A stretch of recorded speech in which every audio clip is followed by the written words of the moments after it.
Ladies and gentlemen, welcome back once again to Mises Weekends. We are joined by our own Ryan McMaken. Many of you, of course, are familiar with him as the editor of Mises.org and also the Austrian, our monthly publication. But he is first and foremost an economist and came to us as a former economist for the state of Colorado. So welcome, Ryan. What I want to talk about this week is really a big picture question, and that is whether we, meaning the West, or more specifically America, are getting poorer. You wrote an article earlier this week on our site entitled Why California Has the Nation's Worst Poverty Rate. So I guess I'll throw it out there to start with this. Clearly we know that world poverty is shrinking rapidly. There was a famous Oxford University study, I think in 2013 maybe, that looked at some countries like Bangladesh and Rwanda. And clearly the poorest places on earth are rapidly becoming less poor. And maybe even within our lifetimes, extreme poverty will be largely eradicated. Well, and not only have some of the poorest places become a lot better off, but you're getting to the point even now where places that we regarded as extremely poor when we were little kids are feeling more and more middle class. I mean, Latin America, with the exclusion of certain places, like places in Brazil and Venezuela overall, you go down there, they feel like more middle class places. They feel like maybe the U.S. in the 1950s. And so so there's still an overuse of terms like third world and stuff because it doesn't recognize that a lot of those places we think of as people just living in mud huts and stuff like that. It's a totally different situation now. And it's thanks to the spread of markets and free trade, especially freer trade, especially that those standards of living are rapidly increasing. But yeah, we're seeing a different trend there where there's much more improvement quickly than what we're seeing in the West right now.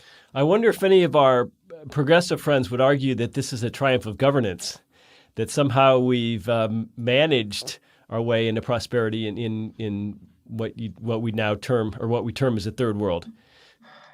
Yeah, so much of what we enjoy today is a product of so much hard work in the 19th and the early half of the 20th century. Well, so the broad measure, unfortunately, from our perspective, of the performance of an economy or the relative wealth of a country is GDP. Obviously, we think there are some problems with GDP. First and foremost, it includes government spending. It only considers retail or lower order goods. It doesn't consider all of the various stages of production that precede that. And it considers net exports when a country that just imports could be quite wealthy. So talk about, from an Austrian perspective, what the problem is with GDP as a number. Well, as you stated, there's lots of technical problems with GDP in terms of how it's calculated. But even if it were calculated properly, there would still be problems with it because it's just the worst sort of aggregation, and that it tells us how many goods and services are being produced in one giant economy. And that, I mean, that has some value if you're really wedded to the idea of tinkering with the economy and running numbers and all of that. But in terms of telling us how individual households and persons are doing, there's not very much useful information there. And even worse is that some people disregard the importance of per capita GDP when they talk about GDP. I mean, GDP overall, if you've got a country with 1 billion people, of course, it's going to be huge. If those people are at all productive, China is just always going to have a huge GDP. But once you start to take per capita into account, right, then it starts to make more sense for a country like Switzerland that has only 8 million people. And then you should use that sort of thing to compare to a country like the U.S. that has 320 million people. So using GDP on its own is almost always pretty worthless unless you're talking about geopolitics, because a country with a huge GDP is just going to be more powerful geopolitically. But if we're looking at things like poverty and household standard of living, GDP overall tells us almost nothing. I was looking at the IMF website recently, and they have some projections about which countries are going to have the largest GDP in future years. And of course, China is projected to overtake the United States. India, of course, has a very large GDP. Brazil has a very large GDP. But what's interesting is that people aren't really clamoring to move to India from the West. But more importantly, we see in some of these countries where there's real extremes that you don't see in most of the West. Like in China, China's full of billionaires, and it also has some rural areas that are almost unbelievably poor in the sense that they still don't have electricity and running water and toilets.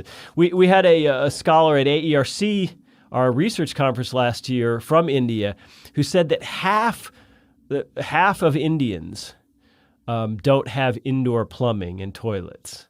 So talk about misleading. I mean, it's a crazy thing to consider if we think about it that way. Well, let's say that India had a GDP equal to the United States, which it doesn't. It's still below. But let's say it was. Well, keep in mind that India has 3 times as many people as the United States. So if it's got 3 times as many people and it's got a GDP that's equal, then the standard of living is a third of what it is in the United States. So you always got to do that quick back of the envelope sort of math. Anytime you're looking at GDP, you got to immediately think in terms of overall population. And so the fact that, of course, Norway's GDP is very small. Yeah, well, they got 5 million people. Of course, they're not going to have a big GDP. However, once you look at the per capita GDP, it's quite high. So we should really just kind of stop looking at GDP in the context of poverty and standard of living. It's fine if you want to look at, oh, well, these are the markets that companies are going to most want to enter, or these are the markets that are going to be able to throw their weight around globally. But in terms of the standard of living of the average Indian, there's not much useful info there. Well, there have been some Austrians who have used alternatives. The late Murray Rothbard and our own Joe Salerno worked on a measure called gross output. I know Mark Skousen has done some work in this area. What would be an alternative from a statistical or empirical approach? How should economists more accurately measure the wealth of an economy? Well, those other measures that look at a broader range of goods and services, maybe they could look at net worth. They're going to disregard perhaps government spending as being of equal value. And those are all steps in the right direction. I don't think they address what we're trying to address here, though. I mean, even if you had a good GDP that was measuring all of those other issues, you're still going to need info like median household income. You're going to have to look at, and to be sure, there are international organizations that look at issues like number of toilets per household, the amount of running water in households, how many bathrooms are specific to that housing unit, right? Because lots of people still live in parts of the world where you're in an apartment building, there's 1 bathroom per floor and that sort of stuff. So when we look at that, also the other issue is net worth. We were just looking at, last week we ran on the Power Market blog an article about the Fed and its research on net worth. So we're looking at debt in terms of debt compared to assets. All those things really tell us more about households than about just how much a whole country of 500 million people is producing. Well, I want to talk a little bit about the United States itself. Ryan and I are both ex-Californians, so we have more knowledge about the condition of the Golden State. I was just there visiting family a week or so ago, and as I'm sure you're aware, there's some very unsettling things happening out there. There's for people who know the Angels, the baseball team from Anaheim, the Big A is their famous stadium, and that's a confluence where about 3 different cities, including Anaheim, come together. There's a vast homeless camp that has arisen there along the Santa Ana River, miles and miles of people living on tents. I don't remember anything like that 30 years ago. So while we think of California as rich, it's also got some huge problems. Talk a little bit about your article. Well, this wasn't new data, but it came up again because the LA Times ran an opinion piece about it that had actually come out of a different think tank. But the reason I talked about it is because it produced a backlash on the left. Mother Jones came out with an article trashing the LA Times article, and this is kind of a black eye for California, because if you do look at this data that came out from the Census Bureau last year, using their adjusted poverty measure, then it finds that California does in fact have the highest poverty rate, is 20%. So 1 in 5 Californians are living below this particular poverty line. Now, this is an improvement because historically the Census Bureau has just used this well, since the 60s, they've used this poverty line measure. But that doesn't make distinctions from place to place. It doesn't take into account the cost of living. So you've got this one measure for Arkansas and this one measure for New York, which just doesn't make any sense at all. That's okay for, I guess, measuring over time, but from place to place, it's useless. And so they came up with this other measure. And not shockingly, California, because of its high cost of living, has a much higher poverty rate. And so when you bring this up, of course, this is very problematic politically. You're pointing out, hey, look at all these southern states. They've got all these high poverty rates. The difference, of course, is that in a lot of those southern states, the cost of living is much lower. And so when you take that sort of thing into account, well, suddenly now New York also and California move way up on that list. And as I did also on our site on another article, if you then take those median incomes by state also and adjust by the local cost of living, as you can do using federal data if you want, then that also brings down the median household incomes in places like California and New York. So those places are poorer than you think once you take into account the cost of living. So it's not shocking that there are these homeless issues there, although that's not mostly who we're talking about. We're talking mostly about people who live in their cars or live in trailers or live in very small houses with multiple other adults and family members. But that's just becoming more of an issue. A big driver of it is housing. Other issues are energy, and just the cost of living in general is more expensive there. So it's very hard to quantify and measure. There's so many factors to all this. But there's a sense, there's a feeling in the United States that things aren't right, that a lot of people talk about real incomes have stagnated or even gone down in the past few decades, that Americans are getting poorer, that the middle class is being hollowed out. Is this correct from your perspective? What should we think about this? Well, I don't want to be one of those people who, one article comes out about declining median income or something, and then we declare everybody's poorer now. So I do try to look at that in a more nuanced way. But if you do look at median household income, median personal income, those sorts of trends since the year 2000, there hasn't really been any movement. It of course grew throughout the 90s. It peaked at a certain level, and then there's the dot-com boom, and then it went down, but then it exceeded that in 2007. But we have not recovered to that level yet when you're looking at those median income levels. And I'm talking about 3 different measures here.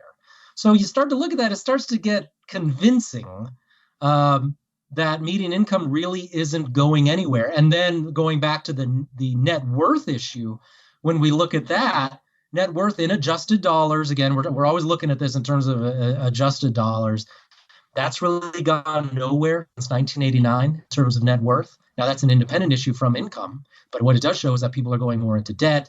They're not saving. Even as they get higher incomes, they're just spending it away. So when I start to look at all that, I start to get fairly well convinced that, yes, people are not building wealth, that people are not having incomes, at least in dollar terms, that are matching what they had in, say, the late 1990s, and certainly not what they had at the height of the last housing bubble.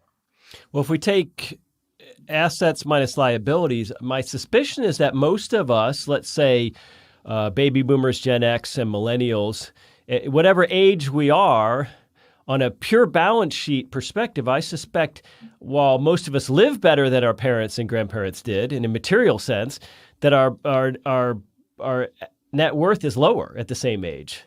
We don't have the savings propensity. Well, and that's why we look at some of those other measures too, right? Is how many cars does a household have? That's certainly more now than there was in our parents' or grandparents' generation. How big are the houses? The average size of new construction in houses, and then just houses in general, continues to get bigger. And of course, in America, Canada, and Australia, housing is just so much bigger than the rest of the world. Part of that's just because there's more room. But yeah, people are in bigger houses. They got more cars. So when you look at those measures, yeah, I mean, the standard of living, you got to admit, in certain ways is higher. But this is all in spite of government, not because of government. In other words, what we buy in the grocery today is, from my memory, vastly better than the 70s. Cars are unbelievably better. Houses are nicer and fancier and better insulated. Virtually everything is better. Certainly medical care, consider going to the dentist, that sort of thing, what a dentist can do. What you can do today with a tiny arthroscopic surgery scar where you go in and put a scope and find the damage first. All of these things are so much better. I wouldn't go back to the 70s. I suspect you wouldn't. So, but our balance sheets maybe are lower. So what's going on here? Well, and of course, our critics might point at that and say, well, if everybody's living better, right, what's the problem? So, we're saying, people have less savings, but their standard of living is higher and has been getting higher, so everything's fine. The problem you encounter is then, well, all that stuff about median income and net worth, that only holds up as long as, of course, you have income. Mm-hmm. It definitely impacts people who want to retire. And so we do hear issues of people who thought before the housing bust in 2007, who thought they were going to retire and do pretty well in 2007, 2008. They've never really made back that money. And we can see that in the net worth data. And so they really did have to adopt a lower standard of living. And so it's going to be fine as long as you've got large numbers of people who continue to earn money and have wages and can support those people as they retire and go and leave the wage earning world. But that's not going to continue. As these baby boomers retire and as they're not bringing income in anymore, they're going to need to be supported more and more. So what you're going to find is that income that's coming and all those cheaper goods that we're able to buy, that's going to have to be siphoned off to take care of people who are increasingly pensioners and are no longer producing themselves. So you are really going to encounter a real problem there. The fact that the current income data seems to be holding steady, that's fantastic for us right now in the present. But as we look to the future and there are fewer people to produce things, that can be a problem. One thing we see anecdotally is a lot of baby boomer PhD academics who won't retire because obviously we know a lot of 28-year-old PhDs who'd like them to retire so that they can get a job in a relatively fixed zero-sum environment like the number of professor slots in an econ department at State U. But let me ask you this. It seems like since the crash of 2008 that the ability to get good jobs that provide benefits, to obtain raises, to put money aside, it seems like most Americans think that's harder now than it used to be. Do you think that's true, or do you think that that's our own perception, our own failings? Well, it's harder because people want to spend more money and have a high standard of living as they see it. Now, it's just like you were pointing out, though. If people's goal in life was to attain the standard of living that their parents or grandparents had, then they could work a lot less or sock away a lot of money. And people, I think, also lose perspective. I've done research for the site looking at the number of hours people work. People imagine that 50 years ago everybody was working these 40-hour weeks. There's no data to support that. That there were some people who were lucky enough to do that, certain union workers and stuff, but most people were working more than that. Also, a lot of people imagine there was once a time where wives always stayed home and didn't work outside the home. That was a small group of people who did that. That was hardly, a working class thing. And so people kind of have a skewed view of the past. If they really wanted to do some real research and figure out, okay, I am going to attain the standard of living that my parents had 50 years ago, well, they've already attained it in most cases, even if they feel poor now. Part of the reason they feel poor is they watch too much TV and they're seeing all these things that they want to buy.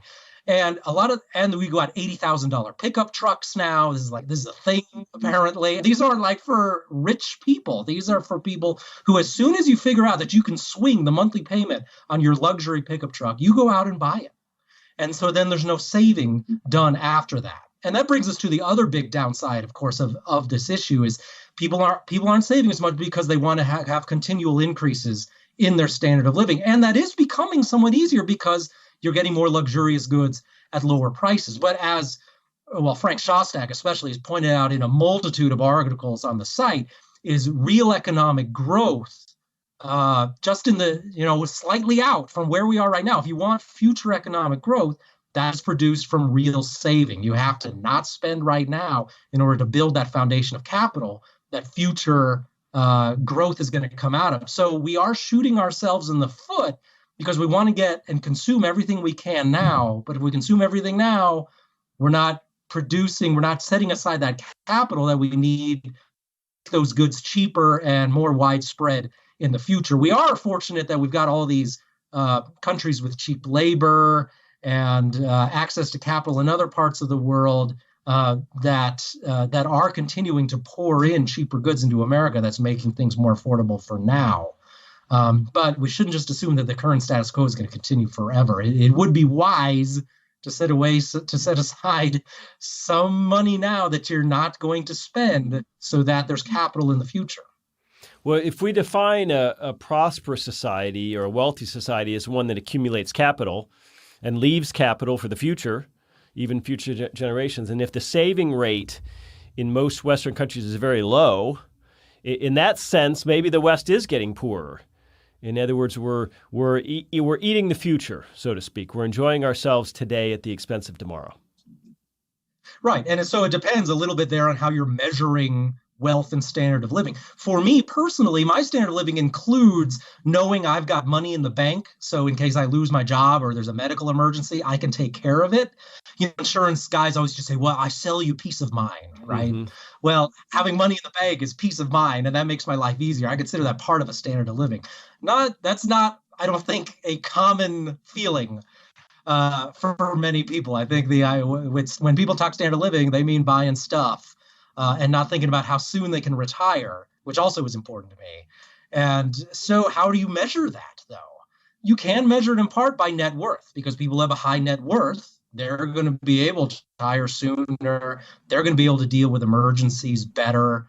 But it's not usually how we measure standard of living. So, but yeah, if you do measure it by that, I don't know if I could say that we're getting poorer based on the data, but it could say that no progress has been made in about 30 years, looking at the data that the Fed was running. Yeah. Well, but one thing that has changed in the past 30 years is, of course, what central banks do. We're in pretty uncharted waters in terms of virtually zero, or in some parts of Europe, negative interest rates. And in a certain sense, consumers and savers are acting rationally, aren't they? Saving is for chumps. You have to go out and chase yield through perhaps more exotic investments than our grandparents had to. They could just stick money in a savings account at their local bank and make whatever. So don't central banks play a role in this high time preference environment we find ourselves in, where people don't save money and they spend money? Yeah, there's a couple of ways they do that. One that has larger global implications, is the issue of making interest rates so low. So, we want to drive down interest rates. We want to make borrowing very cheap. But what that leads to is that it also makes it very difficult to save if you just want safe investments like a savings account or a CD or something like that. So that induces a lot of people to spend rather than save. And so what that means then, though, is that once the global situation so that it gets harder for the government to sell its debt, well, then suddenly interest rates have to go up in order to attract investment. And nobody has the savings then to pour into that. So there's a lot of steps here involved in this, right? So nobody's got savings because spending everything because interest rates are so low. One day the government realizes nobody's buying its debt anymore. And we could be talking about Europe, we could be talking about the US. So then they realize, we better increase the interest rate for our debt, and as an attempt to make sure and attract people so that we can continue to issue more debt to finance our humongous debts that all of our governments have. Well, there's now no more backup savings. So people can't just suddenly pour money into this debt. They've got to now just start saving anew in order to be able to afford that government debt, in order to be able to finance that. So that means you got to make the interest rates go higher and higher. And that That now means at the government level, you've got to start paying out way more money into debt service. As Bob Murphy pointed out in his Florida talk recently, right? We're in a really good, fortunate situation right now. Thanks to the central bank and thanks to foreign buyers of U.S. government debt, we can send out this government debt at these rock bottom interest rates. And that means only about 6% of the federal budget has to go to service that debt. That's much less than we spend on defense, and certainly less than we spend on Social Security and things like that. However, if, as he pointed out, if you let interest rates go up just to where they were, say in mid 90s, God forbid, in the early 80s, we're talking 8, 9, 10, 11%, those sorts of rates, well, then of course that's going to double, triple, maybe even quadruple then what you got to pay on debt service to pay for our just U.S. debt. And so now suddenly you got to pull money out of Social Security, out of Medicare, out of defense in order to do that debt service, or you just have to default on the debt. So now suddenly Americans are really going to feel poor in that situation because those pensioners aren't going to get those pensions, or they're going to get them at deflated, values. People on Medicaid and Medicare aren't going to be getting the service they could. So now you're in trouble. So you got two levels there. You're sowing the seeds of government finance disaster, but you're also just creating a situation in general. People aren't saving very much and they're not planning for the future, because why bother? I've got to get like really risky investments, like risky stocks or something that nobody's ever heard of, hedge fund stuff, in order to make money, because the savings account is basically worthless now. So when somebody like a David Stockman talks about this fragility, that the Congress is addicted to spending more than it brings in taxes. People are addicted to paying less in taxes than they receive in government's dubious services, but especially in entitlements. That the Fed is and other central banks are crazy. That the average guy or gal is in deep trouble in terms of their own personal finances. Do you think Stockman, for example, overstates this? Do you think that the United States economy is reasonably healthy and resilient despite all of our Austrian naysaying, or do you think that things in your opinion are very, very iffy? Well, there's always resilience there in the certain sense that the productivity of the American worker doesn't just disappear overnight, and that you do have a lot of Americans who are willing to work long hours in order to make ends meet. I think you would see a significant decline in terms of luxuries and the debt people are willing to go in. So there would be a decline in the standard of living in that sense. And that I can't just go out and buy whatever I want and finance it now at any given moment if we have a recession of some kind. So people are going to have to cut back there. But people are going to continue to go to work and put in a lot of hours. So it's not like we're all going to be living in caves or something. If the economy collapses, but people are going to be definitely in a worse situation than compared to where they were, and they're going to have a lot less stuff. The upside of that might be that they'll actually start to save money, and that was surprisingly, I don't think anybody expected to see this, was when you had the recession in 2008, 2009, savings rates went up considerably because people had finally been kind of jarred out of their feeling that housing prices always go up and everything's going to be fine and the economy is always going to improve. And we've overcome the business cycle, which is what mainstream economists were telling us like in the late 90s and such. And so once they got over that fantasy, they started saving money again. And that was really good. But now everybody's complacent again. So now we're seeing the savings rates are hitting rock bottom levels again, some of the lowest rates we've ever seen. So people can adjust quickly and start to save again and start to rebuild. But I do think Stockman's correct in the sense of that government debt issue continues to be a real big problem for the reasons of interest rates and debt service and the fact that there's not a cushion there now, right? There's not, I've got savings, I've got something to fall back on. The only thing you're going to have to be able to fall back on when the next recession comes is your ability to labor. And so you're going to labor a lot. And if you're a single income household now, maybe you can become a two income household. So you could probably have a lot fewer spouses who stay at home now. They're not going to be able to do that anymore. Maybe grandma will have to take care of the kids because you won't be able to afford childcare and that sort of thing. So all those adjustments will be made. But we didn't have to be in a situation where we're going to have to start out from that low level. We could have had some actual savings where we would have been able to adjust much more easily in that 6 months or year where we got to find a job. So we are going to see lots of foreclosures. We are going to see lots of people have to move in with a relative and that sort of thing. Again, these aren't end of the world scenarios, but they do represent a real decline in the standard of living. And so, yeah, Stockman's right in that people are going to go through some pain. It's just not like 16th century sort of famine type of pain. I don't see that on the horizon. All right, you heard it here, ladies and gentlemen. There won't be a 16th century famine in the U.S., predicts economist Ryan McMaken. But one thing I would like to mention, though, is that we don't, maybe the police do a good job of herding the huge homeless camp to a certain part of Orange County where the happy, shiny people by the coast don't have to see it. And maybe food stamps, which the usage of which went up precipitously during the Obama years, and I assume is still going up. I haven't checked. This food stamp usage is equivalent to the bread lines of the Great Depression. In other words, we don't necessarily see how rough things are for people who aren't so lucky to have a good job or good prospects for a job. That there's a lot of really desperate people out there, and we're able to live our lives either virtually in social media or even where we logistically go during our days. Those of us who are lucky enough to be working. And so we don't see it, but Stockman is nonetheless correctly identifying a hollowing out of the lower end. Well, yeah, there's definitely something to the food stamp issue. Now, to a certain extent, food stamp usage increased significantly over the last 20 years because they loosened the requirements. Okay. And so it became easier to get food stamps. But when we do look at how median incomes aren't really going anywhere and did decline a lot during certain parts of that period, that makes sense. And so, yes, there are definitely more people on food stamps. It's not just because it's easier to get food stamps.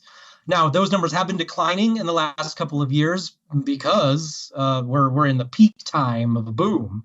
And so people are coming off food stamps as their incomes go up. Nevertheless, there's still a lot. Maybe one in six or so Americans are still on food stamps. That's a lot. And so in terms of how does that apply to the homeless issue? I mean, you do have a lot of people who are able to sustain themselves at these very low levels because food is so available and because there are a lot of programs. Of course, this whole idea that America is the social Darwinist place where you either work your hands to the bone or you're just on your own. I mean, that's a complete myth. There are lots of programs.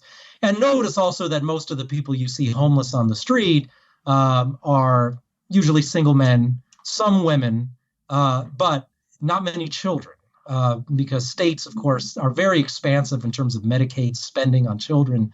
And there are lots of emergency shelters designed exactly for women, battered women, especially with children. And they go into places like where I work, the Division of Housing, and they're set up with emergency housing fairly quickly. So those issues do get addressed a lot. So you can't really look at the homeless population and see that as a one-for-one. There's also a lot more tolerance for people to just be homeless and be on the street. I think there would have been sweeps going through, 50 years ago, much more quickly, just telling those people to move on, go away. They're arrested, put on buses, and sent on their way, and so on. So, you can just funnel them parts of town where you don't have to see them from your front window, and that sort of thing is how the more moneyed people in those neighborhoods think. But if it was easy to get a job and you could afford housing at a cheap level, those people would not live on the street. Living on the street is an unpleasant activity, if for no other reason than you want somewhere to go to the bathroom and get a shower. Right. I mean, and so we do see some efforts in towns where they're trying to create like really cheap, these like 500 square foot units and so on. But that brings us then to the issue of why does California have such a high poverty level, and why is there so many homeless? And part of the issue is that the cost of housing is really, really high. Now, some of that's due to just supply and demand factors, but a lot of it is due to government intervention. And in the past, we ran an article, for example, on the disappearance of boarding houses and on residential hotels. Those have largely been zoned away and gotten rid of. In the 19th century, people who are currently homeless would have just rented a cheap room in a boarding house or a residential hotel. Those options are no longer available to them, or they're greatly restricted in where they are and how many of those units exist. And today we just see local governments all the time restricting the size of the unit in terms of minimum size. It's got to be a minimum size in terms of how good the housing looks, and all of those issues that then feed into restricting housing. And that just leads then, that really does feed into the homeless issue. Do you think Americans are spending more as a percentage of their income on housing now than our parents and grandparents did? Obviously, it differs if you're in California or New York or New Jersey or someplace in the middle of the country. But do you think overall Americans spend a disproportionate amount on housing?